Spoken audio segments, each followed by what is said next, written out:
Hi guys, today I'll be talking about what are fair value gaps or how you identify fair value gaps and what can we do to add them towards our strategy.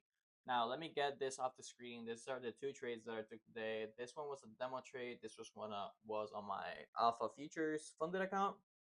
I'm not gonna do a short recap about them because this one is out of my trading plan and this one too. But I saw a plus setup that I needed to take and I just took it and thankfully won.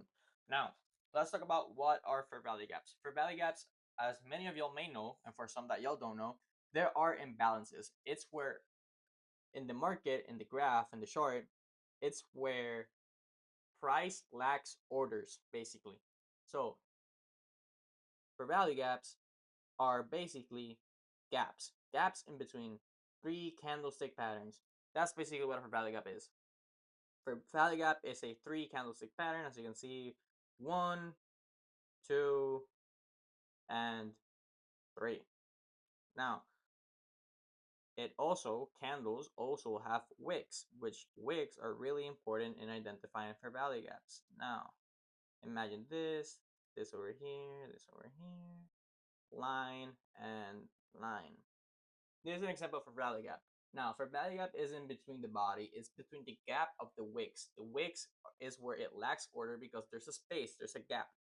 Gap and wicks are what price used to fill and get money or give money. Now, as you can see, this is the gap. This will be a bullish fair value gap.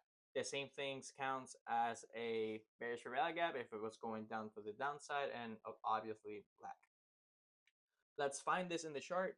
I can see a lot of fair value gaps right now in this 5-minute time frame. As you can see, this is a fair value gap, three candlestick pattern, gap, and you just put the square and the gap between those candles in the three candlestick pattern, and that's how you get a fair value gap. Here is another example, but a bearish fair value gap, three candlestick pattern, as you can see here, and here is a gap, and this is your bearish fair value gap. Now, do this pattern have to be the same color? No, it does not have to be the same color. As you can see in this candle, we have green, green, and then a black candle. Doesn't matter. All that matters is the direction of which the fair value gap is, or like the trend of the chart. If it's going up, obviously you want a green candle to fill and have your fair value gap. And if it's going down, you want a black candle in the middle to fill your fair value gap. The top and bottom candle, it really doesn't matter. All that matters is the direction and the gap in between the wicks. Remember, guys, the wicks must not fill the whole freaking candle. Let me see. Let me find an example of okay, perfect. Now, this is a three candlestick pattern, but why is it a fair value gap? Because the wicks don't have a gap on the middle candle. It didn't lack order. It didn't create an imbalance.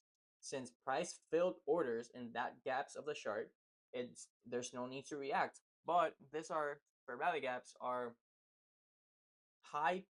they're places where they're highly likely to react because it's a place of liquidity. When we see gaps, it means that there's money that has to be grabbed.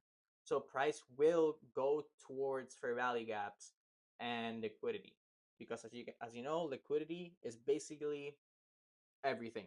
Our confluences are breaking down liquidity. We just need things to predict and help us like make sure that liquidity is moving where we're thinking it's going to move. Now, what happens if y'all remember from my other video, I made a video on inverse fair value gaps. What happens if one of these candles disrespects this? What I mean this is that imagine that there's the gap and the fourth candle didn't react, or like no candles reacting, it just decided to bulldoze through. Then it means that that liquidity was incorrect and that price wants to reach another form of liquidity in the direction that it's going, and that's an inverse fair value gap. But for example, here where we're doing a bullish fair value gap, let's use this fair value gap here that I just saw. We filled and price decided to move up. Like we filled here and price decided to move up because it's reacting to this fair value gap.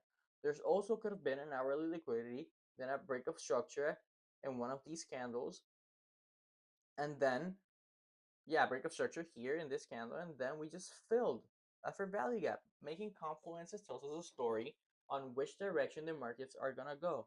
So, guys, don't trade only based off fair value gaps, inverse fair value gaps, breakup structures. Those are gonna get you nowhere. Confluences need to be right side, like hand by hand. Like they're a story. They're like couples. After a liquidity sweep, we need a breakup structure because if not, it's not a liquidity sweep. It can keep going down to another liquidity sweep. So if we have a breakup structure, we need equilibrium or a fair value gap. If that doesn't happen, then we're not entering the trade. If we have a fair value gap and it reacted, then we enter. If it disrespected the fair value gap, then we just don't enter. Simple as that. So that's my class on fair value gaps. I'm also getting used to talking in front of the camera, being a better teacher, step by step. So if you have any questions or doubts, please put them down in the comment section down below. Give a like, subscribe. Thank you for watching. Have a good day.